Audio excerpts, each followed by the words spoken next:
14만 5천이라고 하는 잘 줄비린 군대가 이스라엘 민족을 뒤돌아왔을 때에 이스라엘 민족이 절대절명의 위기 속에서 이제는 곧 국가가 완전히 없어질 그런 상황에서 기드온의 300명 용사를 기드온을 통해서 뽑으셔서 이스라엘 민족을 구원한 역사일 것입니다. 그 역사의 중심에는 사사 기드온이 있다고 말할 수 있습니다. 하나님께서 그 기드온을 이스라엘 민족을 구원하는 데 그렇게 크게 사용하신 겁니다. 그래서 우리는 그 역사를 기억을 하고 또 제가 몇 년 전에 그 말씀을 함께 여러분과 나누기도 했습니다. 그런데 하나님께서 이처럼 큰 승리를 기드온에게 이스라엘 민족에게 주셨는데 우리가 이 사사기서를 읽으면서 깨닫게 되는 것이 있습니다.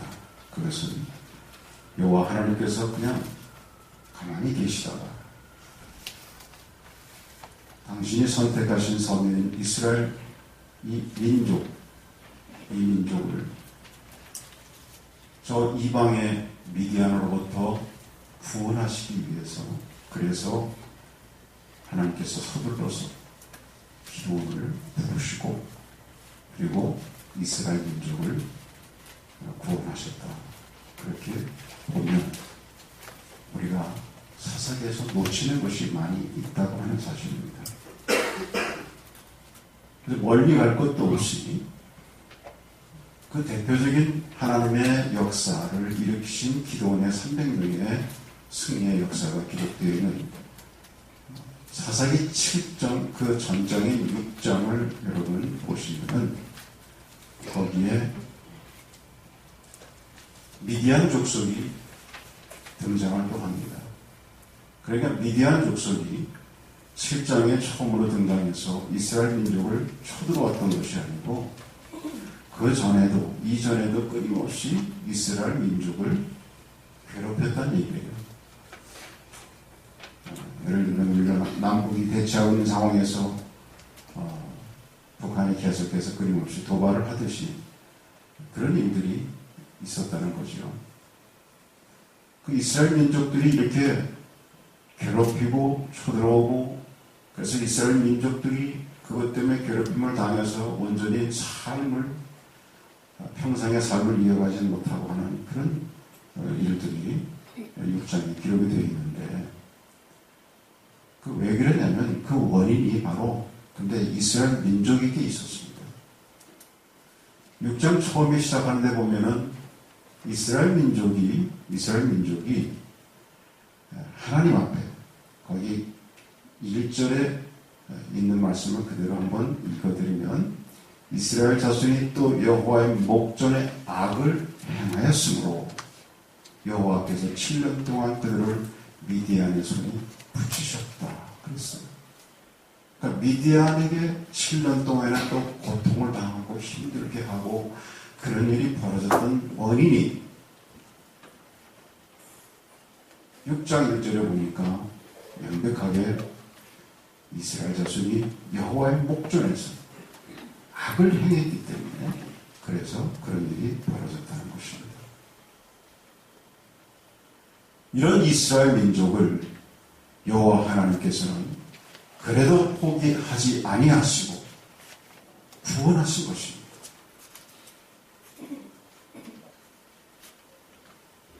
이스라엘 민족을 구원하시기 위한 그 역사에 바로 이 기드온을 불러내어서 사용하신 것입니다. 그러니 하나님의 백성을 향하신 그분의 사랑은 감정적이지 아니하고 정말 지극히 사랑하십니다. 자기의 모든 것을 주시기까지 사랑하시는 그 사랑임을 우리 여기서도 또 보게 되는 것입니다. 그들이 여호와의 목전에서 악을 행했지만 그것으로 인해서 그들을 깨우치기 위해서 벌을 주기도 하고 교훈을 주셨지만 그러나 그들을 완전히 놓지는 않으셨다. 그런 말이에요. 그들을 구원하셨습니다. 그들을 구원하시기 위해서 바로 기드온을 부르신 겁니다. 여호와의 사자를 통해서 이 기드온을 불렀을 때에 기드온은 처음에 그 여호와의 부르심에 응하지 않았습니다. 거절했습니다. 저같이 이 미미한 존재가 무슨 그런 일을 할 수 있냐고 불응했어요. 그래서 6장 15절 같은 데 보시면 그에게 대답하되 주여 내가 무엇으로 이스라엘을 구원하리? 보소서 나의 집은 므낫세 중에 극히 약하고 나는 내 아비 집에서 제일 작은 자입니다. 나는 미미한 존재입니다. 내가 그래서 할 수 없습니다. 그랬어요. 그러나 여호와 하나님께서 사람을 픽하셨을 때는 하나님이 그러냐 그리고 포기하시는 분이 아니에요. 계속해서 기드온을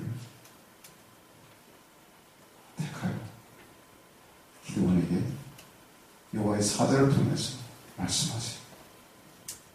종려는 피할 수 없음을 알고 여호와 하나님을 신뢰할 만한 그러면 증거를 달라고 하나님께서 그렇다면 나와 함께 하심을 보여주세요.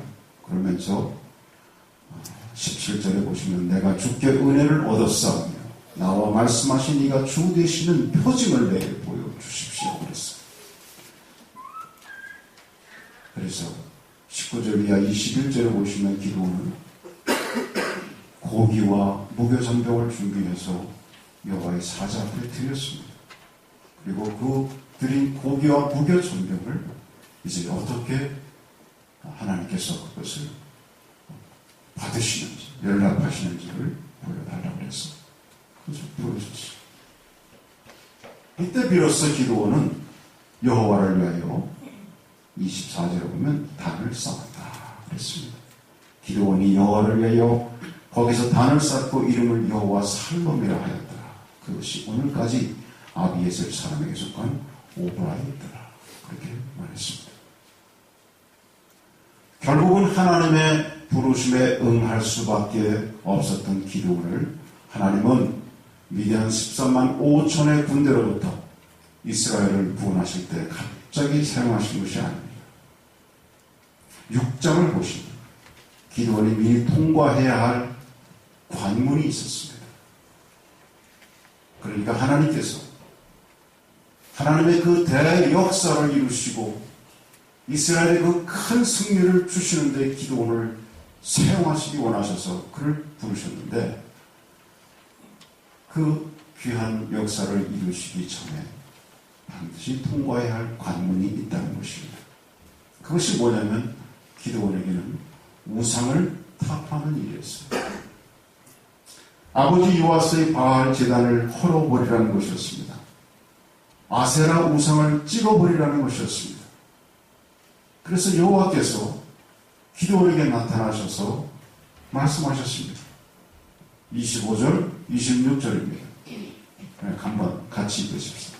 시작. 이날 밤에 여호와께서 기드온에게 이르시되 내 아비의 수sob이 7년 된 둘째 수sob을 취하고 내 아비에게 있는 바알의 단을 헐며 단 곁에 아세라상을 찍고 또 이 견고한 성 위에 대해 하나님 여호와를 위하여 규례대로 한 단을 쌓고 그 둘째 수sob을 취하여 내가 지은 아세라상으로 번제를 드리지니라. 예. 다윗도 하나님께 쓰임받기 전에 사울이라는 관문이 그에게 있었습니다. 다윗도 사울 왕이라고 하는 그 관문을 그가 어렵게 통과했을 때에 다윗이 하나님 앞에 크게 쓰임받는 인물이 되었다. 그런 말이에요.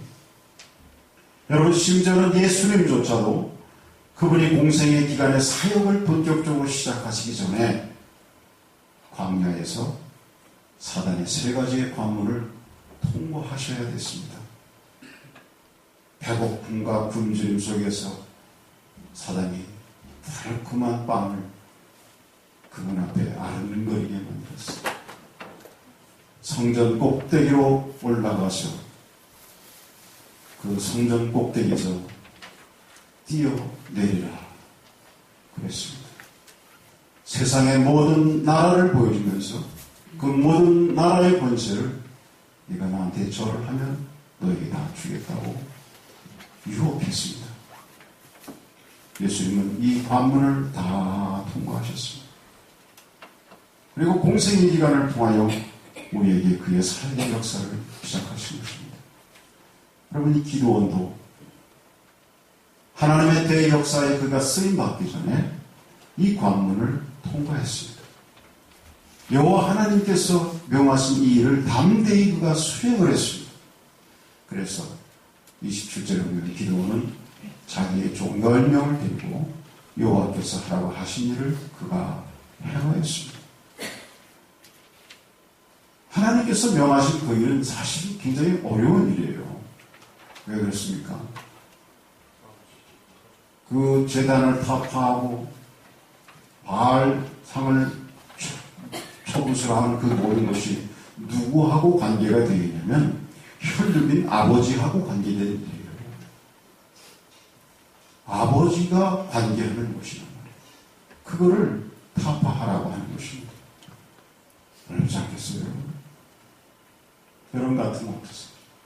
아무리 옳은 일이라고 해도 여러분과 관계되는 그런 가족의 일이 만약에 하면 그것을 그렇게 단호하게 실행하기가 쉬운 일입니다. 그런데 그 일을 했다는 거예요.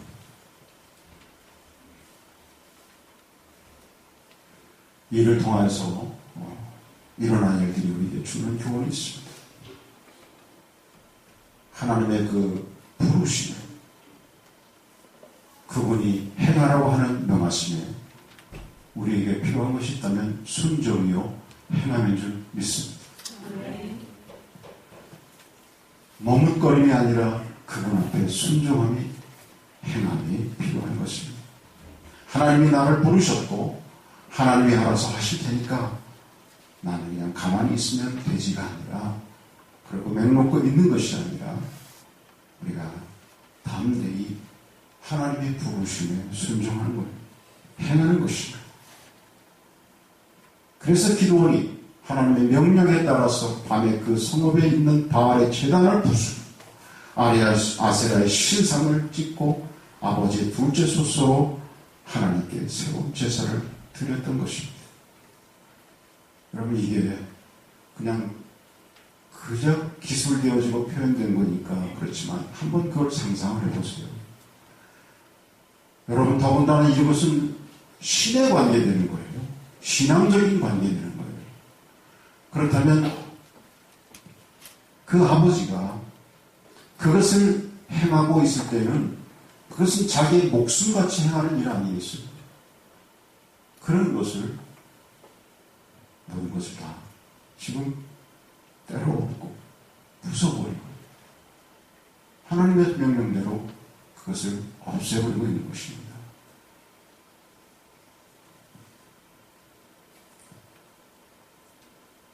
여러분, 하나님은 오늘 우리에게도 이와 같은 관문을 통과하게 하십니다.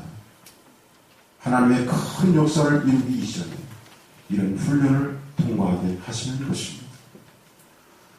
하나님이 우리에게 주시는 관문이라고 하는 것은 여러 가지 형태로 나타날 수가 있습니다.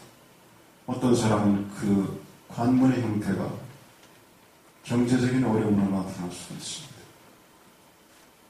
어떤 사람은 그 관문이 자기가 헤쳐나가야 어떤 목표를 이루는 데서 어려움을 겪는 그런 일일 수도 있습니다. 또 인간적인 관계일 수도 있습니다. 가족 관계일 수도 있습니다. 하여튼 여러 가지 형태로 어떤 사람은 질병일 수도 있습니다. 이런 걸 통해서 그 관문을 우리가 통과하면서 하나님의 역사를 이루기 이전에 그것을 훈련으로 통과하게 하시는 것입니다. 큰 역사의 기도원이 쓰임받음에 있어서 오늘 이 사건은 참으로 중요한 일이었습니다. 미디안의 군대 13만 5천이라고 하는 국군대를 물리친 것이 놀라운 일이지만 기도원은 이 일에 쓰임받기 이전에 하나님께서 사자를 보내요.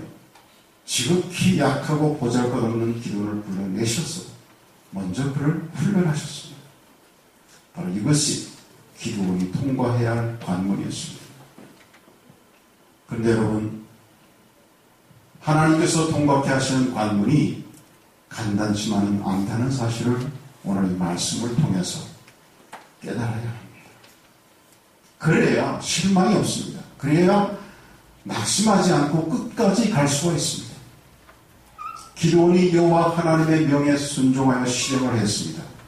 하나님이 명하신 것이니까 실행하면 간단히 끝날 줄 알았습니다. 이것은 하나님께서 내게 하라고 했으니까 하나님께서 책임져 주실 일이니까 하기만 하면 되겠지. 근데 그게 끝이 아니었어요. 무슨 일이 났죠?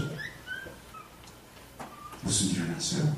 6장에 보시면 사람들이 간밤에 바알을 위한 제단이 무너지고 아세라의 우상이 찢겨있는 것을 아침에 보니까 보았습니다. 온통 아수란이 된 걸 봤습니다. 30절 같이 30절 28절부터 봅시다. 시작. 성읍 사람들이 아침에 일찍 일어나던 중 바알의 단이 백화되었으며 단 곁에 아세라가 찍혔고 새로운 단 위에 그 둘째 수소를 드레는지라. 서로 물어가는데 이것이 누구의 손인가 하고 그들이 캐어그룹 위에 가로되 요아스의 아들 기드온이 이를 행하기도 하고 성읍 사람들이 요아스에 이르되 내 아들을 끌어내라. 그는 당연히 죽을지니 이는 바알의 단을 벽하고 단 곁에 아세라를 찍었음이니라. 난리가 났잖아요. 난리가 났습니다. 누가 이 짓을 한 거냐? 소문에서 보니까 기드온이 그 일을 했어요. 그래서 이 사람들이 분이 가득 차가지고 우리가 섬기는 바알을 이렇게 만든 이 척주길로 그래가지고 기드온을 막 찾아다니면서 종래 누구에게 갔어요? 그의 아버지 요아스에게 갔어요. 당연히 아들이지만 요아스가 그것을 관장하는 사람이었기 때문에 요아스는 자기보다 더 분이 나와가지고 자기와 함께 동조할 줄 알고 요아스가 여러분 강력한 반발에 부딪힐 수 있다고 하는 사실을 보여주는 것입니다. 여러분 우리가 그런 일을 많이 겪잖아요. 그죠? 이제는 우리가 예수 믿으니까 우리는 이제 하나님 백성 됐으니까 하나님이 책임져 준다고 성경에서 분명히 약속을 했으니까 우리에게 좀 어려움을 하도 분명히 이것을 이길 수 있을 거예요. 그리고 관문인 줄 알고 그것을 하나님 행하신 대로 행하고 다 끝났는데 웬걸요? 또 다른 어려움이 우리를 맞이하고 있어요. 그것을 이 기드온의 역사를 통해서 우리에게 보여주고 있는 것입니다. 그러나 성도 여러분, 그렇다고 낙심할 필요는 없습니다. 그렇다고 여러분 주저앉지 마시기를 바랍니다. 오늘 이 본문을 계속해서 보세요. 가장 실망하고 분노해야 할 아버지, 그 요아스가, 이 요아스가 기드온을 두둔하고 있는 것입니다. 31절을 보세요. 31절 시작. 요아스가 자기를 불러서 모든 자에게 이르되 너희가 바알을 위하여 쟁론하느냐? 너희가 바알을 구원하겠느냐? 그를 위하여 쟁론하는 자는 이 아침에 죽음을 당하리라. 바알이 과연 10일째인데 그 단을 백화하였은즉 스스로 쟁론할 것이니라 하느라. 무슨 얘기예요? 사람들이 와서 당신 아들 그 척죽일 놈이 이렇게 이 모든 것을 망쳐놨습니다. 당신 어떻게 해야 돼요? 막 그러니까 이 아버지 요아스가 말하면, 한마디로 말하면, 그 바알이 그렇게 됐으면, 그럼 바알, 당신들, 그 바알이 스스로 그것을, 바알이 살아있는 신이면은, 알아서 그것을, 바알신이 그것을 그렇게 회포한 기도원을 벌 줄 거 아니냐. 그 나보러 와서 내가 나한테 뭐라 그러냐. 지금 그러고 있는 거예요. 예? 네. 여러분, 우리가 여기서 잘못하면 한번 그렇게 생각을 돌릴 수 있어요. 아이, 그거는 목사님 부정의 관계니까 그럴 수 있지 않을까요? 부자 관계니까, 정 때문에. 혈육이라는 건데 아무리 잘못했지만 우리 그렇지 않습니까? 그러니까 용서했겠죠. 네, 여러분, 무서운 거는요, 그런 것보다도 더 모든 것을 억압하고 끊어놓고 하는 것이 뭔지 아세요? 그 신앙이라고요. 저는 제가 아는 분들 가운데서도요, 그 잘못된 그 이단에 빠져가지고, 결국 그것 때문에 부모 자식 간인데도 오가지 못하는 과정을 내가 여러 번 보거든요.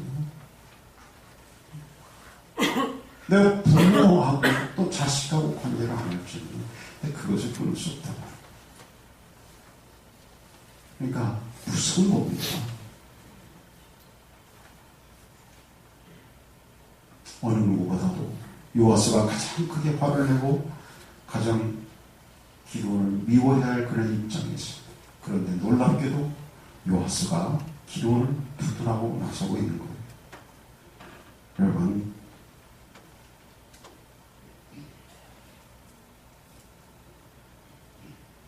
무엇이 이렇게 했겠습니까, 여러분? 바로 성령의 역사인 줄 믿습니다. 성령의 역사입니다. 여러분, 우리가 하나님께서 우리에게 주신 어떤 관문들, 어려움들을 겪어나갈 때에 이제 죽었다 싶을 때 하나님이 정말 생각지도 않은 곳으로부터 나를 붙들어주고 일으켜주고 도와주는 그런 역사가 있다는 것을 믿으시기 바랍니다. 성령께서 하나님의 백성들, 하나님의 자녀들 인도해 주십니다. 그래서 기드온이 바알을 배파하는 것이 온 천지에 알려지게 됐어요. 오죽하면 기드온의 별명을 여기 보니까 32절에 여룻바알이라고 했겠어요. 여룻바알이라는 말은 싸우다라는 뜻입니다. 그래서 여룻바알은 바알과 싸우다라는 그런 의미예요. 그러니까 바울과 싸우는 사람이라는 그런 의미예요. 그런데 기드온은 바알하고 우상하고 싸우는 사람으로 이제 그의 이름을 알기 시작하게 되었습니다. 그런데 여러분, 여기서 끝은 아닙니다. 사단은 믿음의 사람들이 쉽게 관문을 통과하게 하지를 않습니다. 또 다른 맹렬한 반대에 부딪힌 것이 그게 33절. 33절 보세요. 다 같이 시작. 때에 미디안 사람과 아멜렉 사람과 동방 사람이 다 요단을 건너가서 이스라엘 골짜기에 집을 치라. 더 강력한 이방의 세력들이 와서 집을 치고서 하나님의 백성의 세력들 기도를 노리고 있어요. 아니, 하나의 관문을 통과해서 어려움을 통과해서 또 생각지도 않은 곳에서 도움을 주셔서 이제 끊는 줄 알았는데 또 있더란 말이에요. 또 있더란 말이에요. 여러분, 좀 우리의 신앙에도 비슷하잖아요. 있어요.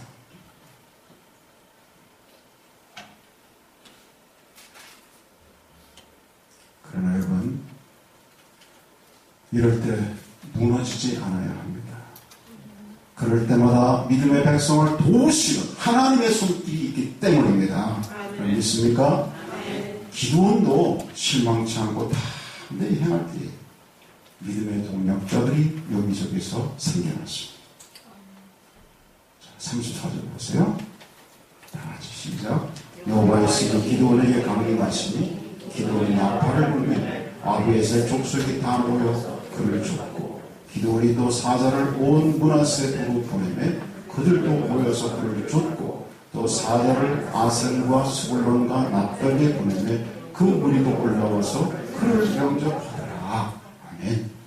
실망치 않고 담대히 행할 때 하나님께서 주신 관문을 곁으로 통과해 나갈 때 믿음의 동력자가 생기더라는 거예요. 여러분은 혼자 이 땅을 살아가는 사람들이 아님을 믿으시기 바랍니다. 여러분을 위해서 기도하는 믿음의 동력자들이 있습니다. 아까 우리 김영재 집사님 참 그런 간절한 기도하셨는데 나를 위해서 기도하는 믿음의 동력자들이 있습니다. 함께 세워주는 믿음의 역군들이 있습니다. 바로 이 기드온에게 또 다른 큰 어려움이 왔지만 이 기드온이 혼자가 아니더라는 거예요. 사방에서 그의 믿음의 동력자들이 함께하는 사람들이 몰려들더라는 것입니다. 아비에셀 족속에 모여서 그를 줬고 기드온이 또 사자를 온 므낫세에 두루 보내니까 그들도 모여서 함께 줬고 사자를 아셀과 스불론과 납달리에 보내니까 그들도 바로 함께 와서 기드온에게 힘을 보태 주더라 그 말입니다. 사랑 여러분, 그렇습니다. 우리는 다 하나님 백성으로서 하나님께서 저와 여러분에게 주시는 하나님의 큰 역사, 믿음의 승리의 역사가 거기에 바로 저와 여러분을 쓰기 원하셔서 이 믿음의 공동체에 불러주신 줄 믿습니다. 그러나 그 역사를 이루시기 위해서는 하나님께서는 우리에게 통과해야 할 관문들이 있음을 또한 우리는 기억해야 합니다. 그런 것 때문에 실망하고 그런 것 때문에 주저앉고 그런 것 때문에 우리가 가던 길을 포기한다면 우리는 하나님께서 이루시는 그 엄청난 놀라운 역사를 우리의 것으로 우리의 승리로 맛볼 수 없습니다. 기드온이 그것을 통과했기에 그는 이스라엘 민족을 종래에는 그동안 끊임없이 괴로워왔던 미디안이라고 하는 족속을 일거에 일수 무너뜨리는 그 역사에 기도를 사용하셨던 것입니다. 오늘 말씀 마치기 전에 마지막으로 한 가지는 바로 기드온이 행했던 오늘 이 6장 끝부분에 있는 것입니다. 37절부터 한번 같이 읽겠습니다. 시작. 보소서 내가 양털 한 뭉치를 타장마다 이르니 이슬이 양털에만 있고 사면 땅은 마르면 주께서 이미 말씀하신 것이 내 손으로 이스라엘을 구원하실 줄 내가 알나이다 하였더니 그대로 된지라. 이튿날 기드온이 일찍 일어나서 양털을 주려 이스라엘 물이 그릇에 가득하더라. 기드온이 또 하나님께 여쭤오되 주여 내게 진노하지 마옵소서. 내가 이것만 말하노니 구하오나니 나로 다시 한번 양털로 시험하게 하소서. 양털만 마르고 사면은 다 이슬이 하옵소서. 이 밤에 하나님이 그대로 행하시니 그 양털만 마르고 사면은 다 이슬이. 기드온의 하나님 나와 함께 하심에 대한 확증이 더 필요했어요. 그래서 그것을 뭘 했냐면 양털 한 뭉치를 타장거든에 갖고 왔어요. 그래서 하나님께 바라기를 이 양털에만 이슬이 적게 하고 다른 땅에는 좀 마르게 해주십시오. 그랬더니 하나님께서 어떻게 하셨어요? 그대로 보여주셨어요. 근데 기도는 한 번도 하나님께 요청을 했어요. 이제 반대로 요청을 했습니다. 참 우리 하나님은 참 좋으신 분. 하나님 짜증 안 내시고 또 이번엔 반대로 양털만 마르게 해 주시고 다른 땅에는 다 이슬이 촉촉히 적게 해달라고 하는 이 기도의 요청을 들어주셨어요. 기도는 이를 통해서 비록 그가 어쩌면 하나님 보시기에 참 철부지 같은 짓을 했는지 혹시 모르겠습니다만 그는 하나님과의 관계를 더욱더 돈독히 하고 이 하나님은 나와 늘 함께 하시는 하나님과 이런 확증을 분명히 얻은 줄 믿습니다. 아멘. 오늘날 우리에게 있는 그런 관문들을 통과해서 기도원처럼 하나님이 우리에게, 여러분에게 주시고자 하는 그 귀한 축복을 우리가 받을 것이라고 하는 그런 확신에 대한 확증이 우리에게 뭐가 있을까요? 뭐가 있을까요? 다 같이 생명의 말씀, 성경 말씀, 그렇습니다. 말씀을 통해서 이미 우리에게 약속하신 그 말씀을 통해서 하나님이 우리와 함께 하시고 그 모든 것을 이루게 해 주시겠다고 하는 확증이 그 말씀에 근거하는 줄 믿습니다. 여러분 아시는 대로 말씀은 구체적으로 우리에게 약속하십니다. 우리가 관문을 통과해야 될 일이 있을 때 힘든 일이 있다면 주님은 우리를 많이 약속하신 고린도전서 10장 13절의 말씀을 생각나게 해주십니다. 사람이 감당할 시험 밖에는 너에게 당한 것이 없나. 시험 당하시면 또한 피할 길을 내서 너의 분명히 감당케 하십니다. 이런 말씀을 통해서 우리로 하여금 관문을 잘 통과할 수 있도록 보장해 주시고 약속하셨다는 말씀이 우리에게 생각나게 하십니다. 너는 내게 부르짖으라. 내가 응답하겠고 내가 알지 못하는 크고 비밀한 것으로 함께하여 주시겠다는 이런 약속의 말씀을 통해서 우리가 하나님 앞에 부르짖고 하나님 앞에 함께할 때에 언제나 응답하시고 종래는 우리가 큰 승리를 주신다는 그분의 약속이 확증이 바로 살아계신 생명의 말씀 가운데 있는 것입니다. 어쩌면 여러분 기도는 양털 가지고 했지만 양털보다도 수십 배 아니 수백 배 수천 배로 더 확실한 생명의 말씀 그 말씀을 통해서 저와 여러분들에게 이미 확증을 해주셨으니 사랑하는 우리 성도 여러분 바로 이 말씀에 의지해서 계속해서 하나님이 여러분에게 주시는 큰 승리를 내일의 승리를 기대하시면서 하나님 여러분에게 풍성하게 주시고자 하는 그 열매를 기대하시면서 살아가는 귀한 성도 되시길 주의 이름으로 축원합니다. 기도하겠습니다. 하나님